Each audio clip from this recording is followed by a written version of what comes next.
So it's been about a year and a half since my wife was diagnosed with stage 4 lung cancer. Wow. Because of the treatment she's going through, the chemo and all that, sex is not comfortable She's sick for her anymore. She has presented the discussion of, you deserve to be a man out here. You know what I'm saying? She's saying you should go get a little piece somewhere. You know what now, I'm saying? are you okay with that? I think I am, but at the same time, I don't know how to do it. I'm not an alpha male. I'm not a beta male either. I'm just a better man. So, I love my wife with all my heart. Like I say, we've been married now for 18 years. We were together 7 years before we got married. But anyway, last year she was diagnosed with stage 4 lung cancer. Wow. Okay. Yeah. And in that time, we also got custody of 6 of our grandchildren. Ooh, wow. Okay. And why do you have custody of them? Well, because the middle son, their mother decided she didn't want to be a mother no more, and she threatened to kill them. So, of course, CPS came in, all that, and we got... And you got to step in, otherwise they go to foster care. And why didn't he step up? Well, he's doing the best he can in the house with 6 kids, and, he works, he's doing what he can, but the flip side of it is, the relationship with the ex-fiance kind of ruined him. You know what I'm saying? It kind of destroyed him. He's doing all he can to stay afloat. And how old is he? He has a great job. Huh? How old is he? He now is 40. Anyway, but he's doing the best that he can, and you guys stepped in. Okay. He's really not what I called. The reason why I called is because so it's been about a year and a half since my wife was diagnosed, and she's tried to keep up her wifely duties as much as possible. And first off, I love my wife completely. That's great, and I believe she loves me. Great, but the problem is here recently, she's not. Sex is not comfortable. She's sick for her anymore. Right. You know what I'm saying? Because of the treatment she's going through, the chemo and all that. So we've had, she has presented the discussion of, well, you deserve to be happy. Right. You know what I'm saying? You deserve to be a man out here. You know what I'm saying? She's saying you should go get some, you should be able to, level up, get a little piece somewhere, a little slice. Right. And two, I need to say that, I feel like I have been a good man throughout this marriage. I've never cheated on her. The thing about it was, even though I met her early, from the time I was probably about 13 years old until I was 23, I did a lot of shit. Okay. You know what I'm saying? Yeah, but that's neither here nor there. That has nothing to do with who you are right now. So now, me being out of, me not being single for the last 20-something years, this game now is totally fucked up. So even though I'm getting the word from my wife that says, okay, look, don't go out here and fall in love, but if you can find somebody to give you some pussy every now and then. Right, you know what I'm saying? Now, are you okay with that? I think I am. But at the same time, I don't know how to do it. Well, it's 2 questions, though. Is it that you don't know how to do it? Number one, are you okay, and do you feel like she'll be okay if you do this? Because I would be scared that, she's saying all this in theory, and then does she really mean it? And when it goes down. Right. And I think that's where I'm at. Because then, okay, say if it does go down, and you know how the world is today, internet, all this kind of shit, I might, to be honest with you, I might fucking lay some shit down, and the chick who I lay it down with might lose her mind. I don't know. You know what I'm saying? But the point is, here's my thing. I don't want to mess up my house, and two, I don't want to seem like the asshole who's out here cheating on his cancer-stricken wife. Okay, but that's not what the situation is. If she breached this to you, right? You gotta sit down and have a conversation. You gotta look, I have needs. Now, is the cancer a situation where she just doesn't want to have sex because she's in pain, or she just doesn't have the desire, or what is the situation? She claims that she has the desire, but the times that we've tried, I think it's been now probably about 8 months. Mm-hmm. But the last time we tried, it was severe pain. Okay. She said it feels like there are razors inside of her. Oh, wow. Right. So. Yeah. And of course, I love her so much that I don't want. Yeah, you don't want to. You don't want her to be uncomfortable. Right. And then it goes back to the other thing of, even if we're trying and we're in the moment, in the back of my head is she in pain, or is she just putting up with this for me? Right. I think you got to have a real conversation with her. I mean, I understand that she breached this, but you got to go, listen, because it sounds to me like you're willing to kind of take the L and ride this out. I mean, stage 4, who knows if she's really gonna go into recession or what. I mean, I don't mean to be regression, cold about it, but that's something you have to think about. This is 4th stage cancer. Who knows where this is? Well, to be honest with you, the like more or less her treatment is considered palliative care. They can't operate. They can't. So how long do you think she has, or have they given you that speech? They don't really give timelines the way they used to anymore. Okay. They want you to have that hope. So and that's why they use the term. This is palliative care. I need you to understand. In fact, the last visit we had, to the oncologist, he made a point to remind us that this is palliative care. Mm-hmm. So, like more or less saying. So they're saying that she's going to go. You just don't know when. Exactly. And right now she's, as far as she's fine outside of the pain, right. And a little bit of fatigue and stuff like that. But this treatment she's going to have to go through, for the rest of her life, which could be now. It could be, she could be going through this, for 20 years from now. But the point is, that's not going to change how it's affecting her body. Okay. All right. Is the pain, the razor blade thing, is it because of the treatment? Yes, because she talked to the doctor about it, and he said this is one of the side effects. Yeah, it's kind of like side effects from it. And the other side of it is, of course, the week she has treatment, I can't even really touch her or anything.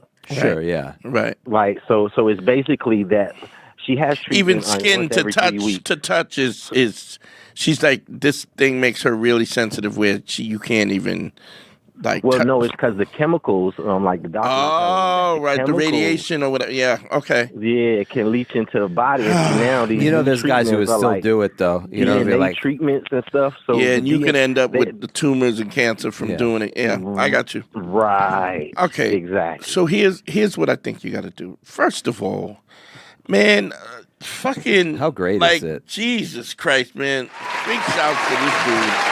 Man, thank you, bro. Yeah. But I understand good people. It's kind of sad, but so it's really shitty. Good people. I'm going to tell you, this is why I don't believe in God. Yeah. This is why I don't believe in God, because there's no way that you could have someone that you're in love with and she's in love with you, and you're taking care of six children. You're taking care of 6 kids. If there was a God, you can't step in and throw a motherfucker a bone. At least can you lube the pussy up at least? Yeah. To fucking what the fuck? So you're busy helping people with Super Bowls and shit. Look, I've done everything right for 26 years. Yeah. Like, I ain't cheated on. I ain't done nothing. Like, we really had a. And here's the thing, and don't wanna. That's what's crazy. So don't wanna, but it's like I'm still a man. It's getting crazy. At this point. Yeah. Here's what I think: you have to have a real conversation with her, and in a real way, and talking about this and you want her to know. You want her to know that it's that like you're really ready to ride this out and jerk your dick if you have to. I get that from you already. No, trust me. I'm a grown ass man. I don't have no problem. Right. But that shit get old. You know what I'm saying? Yeah, I get it. That was something that used to get me through. You know what I'm saying? Yeah, I get it. I get it. So I think you got to sit down and have a real conversation. If you love what we're doing here, Go to patreon.com. It's the best way to support us, and check out all the bonus content. That's right, patreon.com/manschool202. We do weekly bonus episodes. We do listener mail, dating tips, and also, if you love the show, you can go back to the archives starting from episode 1. All the episodes will be there at patreon.com/manschool202. And you have to breach these things of all that it could be, what she could feel about this, how this could manifest itself, and you want her to know that you love her and that you want to support her, and that you would even do without this if that's a thing. But if this is something that she's comfortable with, or she can be comfortable, or maybe or wants, she doesn't want you to know, she doesn't go out and do your thing, and she won't, it'd be a don't hold on real quick. Big shout Michael McCallan, thank you for the $5. I appreciate it. And also big shout out to Kesley Zumo for the $1 on the Cash App. Thank you so much. You got to have a real conversation about how this turns out, and really talk about what the consequences, how she's going to feel, and if that's the case. I have a friend of mine, I don't know if it was a friend, but an acquaintance. He had 2 boys, and his wife had terminal cancer, and she picked his wife out. Like, to raise the kids. She introduced her and this guy, set up the date. She was like, "Look, I don't have, I don't know how much long I have," and she set his life up with this new woman. When you got a woman like that, that's like, like, I want the kids to be taken care of. I want my husband to be, because she had this woman that could cook, and she interviewed her and got a woman who was his style and everything. Right. But this is a dope thing that she's even talking about this and putting it to you like this is something to be. But I just think you have to sit down and have a real conversation with her about it, and she has to understand. You got to understand what the emotional part of this is, in terms of, what this could be. I mean, she could say yes, and then because the bottom line is she's going to feel like there'll be a point where she could feel like I'm inadequate. Inadequate. And so you gotta be the dude that you've been which I don't see how you would not be, but I think you gotta have a real conversation about this. Yeah. And find out if it's feasible. I think, like, in theory, it sounds good, you know what I'm saying? Yeah. But I can see where, even just little things like, me going out, you know what I'm saying? If I go out like a night, you know what I'm saying? She's going to be like, hanging out. Well, what's going on? She's just home. Right. And here's the thing. Like you said, you've been out of the game so much. So, I mean, you can also, if you need help getting your game back up, DanteNero.com, click on consult. I'll teach you how to do that, how to get back, how to get your mojo again. There's a lot of good options because it's all online now. You just got to write that in his Tinder bio. Yeah. Well, you know what I'm saying? But I think what you're really worried about is the morality of this, and I think the perception of it, because I have a big friend circle, you know what I'm saying? And of course, a lot of our friends are mutual friends, and it's like, these are the people I hang out with, you know what I'm saying? So it's like, okay, if I'm out and see a chick I like, you know what I'm saying, I might be with some but you got don't worry about that. They don't have shit about fuck that. Them. The thing is it's about your wife. It's about she's gonna feel and her comfort, and the fact, and also is when if you do decide to go on the prowl. Here's what I would say: if y'all have this conversation, do a consultation, and I'll walk you through the rest of it. That's the best way I can say it. But I think the most important thing is to have a real conversation about what the parameters of this is, and where she could feel comfortable about this. This is a sacrifice on her part. It really is an emotional sacrifice. And the other thing is, you can't say don't fall in love with somebody, because you can't control that either. But the point is that long as you treat her with the love and the concern that you think she deserves, then I think that's the problem. A lot of times I think there's women who just not as sexually, wouldn't mind, letting somebody step in if it wasn't for the emotional thing where they go, well, he's gonna leave me, or he's gonna love the other person more, or whatever. And I think that and that's kind of the thing. I don't know if if you've ever, well, it doesn't sound like it, but if you swing, people that swing and stuff like that, there's a trust element that has to be put in place, and there has to be parameters. Communicated, verbal agreements, what you're comfortable with, and what you're not, and you got to have those conversations. You got to ask those questions, and if you don't do that, you're gonna have a problem. And the thing you said too about your friend's situation, I'll make this quick.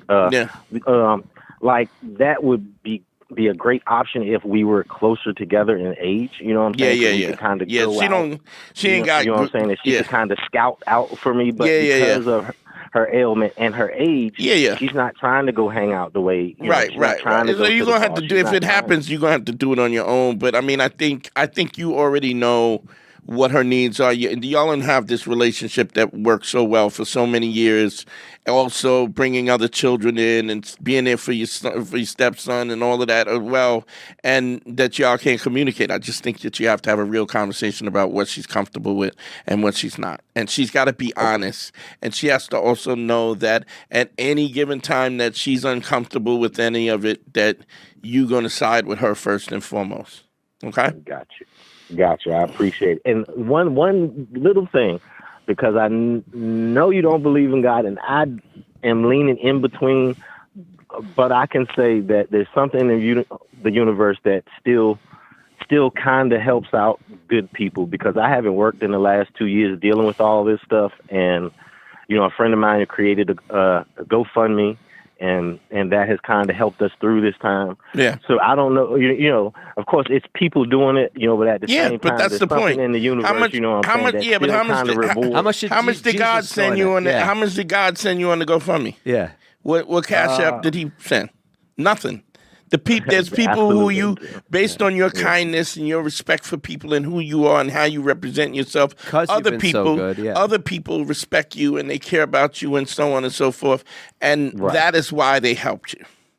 Exactly. To give that, to put that on somebody, on some being that you can't even prove it exists or not is a little crazy to me. I mean, I'm not telling you what to do, but I'm just saying, look. No, I understand. I guess it's more of a karma thing. You do good in the world and good comes back. Well, I don't believe that either. Yeah, I wish it existed. I don't believe that there's a one-to-one to that either. I think that there are kind people that do kind things, and the people that do kind things because that's their nature, and the people that receive it, dog, I can't tell you how many dudes that I've helped on this show who don't even take my calls.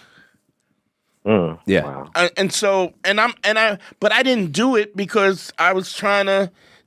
I am who I am, and that's the nature of who I am, and I help people anyway. But when people are not reciprocal or whatever, all I do is remove myself from their life, and then it goes to shit anyway. Because if you can't manage your relationship without me, if you need me to manage your relationship or help you out when you're having a relationship, not helping, so I help you and I get you out of it, right? How many times have we seen guys go right back into the same bullshit? Every one of them almost. Every last one of them. Every one of them. Living in a shit. Yeah. That's why the principles are so important, because then what you're able to do is manifest that kind of positive energy in people around you, and you have friends and people that help with the GoFundMe and stuff like just. It's because you're a good guy. It's nothing to do with, whoever the fuck you think is in the clouds, like whatever. Well, I mean, that's not exactly what I believe, but yeah, I got. But I mean, whatever. But I mean, there's little kids that are dying of fucking cancer, malaria, and cancer. They born with cancer. I mean, it's just at some point in time, and I'm a black dude. There's no way you could tell me that you could have a God. And he would allow people, my people, black people, to be treated the way they were historically. And you suck my dick. There's just no way you could do that. This is why you got kicked out of Sunday school. The one thing too, and then I'm gonna let y'all go, is that I firmly the statement that the last shall be first and the first shall be last. What people don't realize is that is an infinite statement. What is that? What do you mean? I don't know what you mean. First shall be last. The first shall be last, and the last shall be first. Because once the first becomes last and the last becomes first, then that cycle continues. I don't know what that means. I don't understand. Is that a Bible quote, I guess? I don't know if that's an actual Bible quote. I don't know. I don't know what it means, though. I don't know what that means. Let's see here. The first, what did Jesus mean when he said the first will be the last? Jesus promised 100 times as much plus entitled life. Yeah. Meaning, I think the first, I'm going to say that it's like, you know, you got to help those. So if you're just looking out for yourself, you'll be the last one to get into heaven, and vice versa. Well. The way I take it as it relates to what Dante was saying about the plight of our people is that we people who are learned knows that we were the first to be here, and we created everything, and of course those things were stolen. And eventually, the ones who stole it, who are now on top, are eventually going to be at the bottom. That's horseshit. That cycle is going to continue. That's bullshit. That's bullshit. The only way that people own up to the proper, there's justice isn't when people take people to justice. That's how it happens. Yeah. And so to sit around and wait for some by magic. Well, not wait. I'm not saying wait. I'm saying that once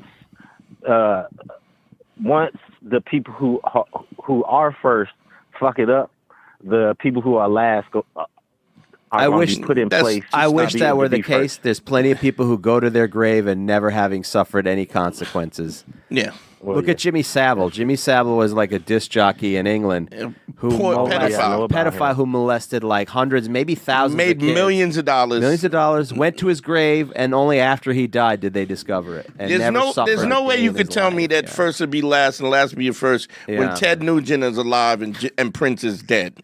You can't like. You got a point. Yeah, that's how you reach them by the Prince. Yeah, these platitudes are to make us feel comfortable about the ridiculousness in which what comfort us when people who are disenfranchised and abused to make them feel like someday they're gonna come up. They ain't gonna come up.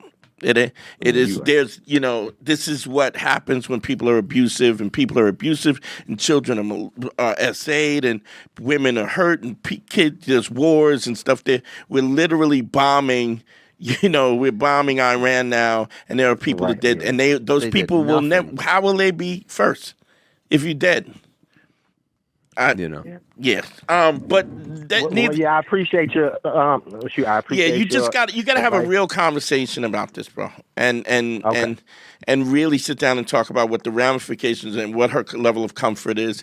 And you also don't want to create a situation where you create stress for her because it's just going to deteriorate her health, and that is really important. Because I could tell you love her, man, even now. Yeah. Okay. Exactly. All right. Thank you so much, man. And I'll try to call back and give you an update at some point. All right, brother. Appreciate you. I'm not an alpha male. I'm not a beta male either. I'm just a better man. Put your happiness first, because if you don't, they won't.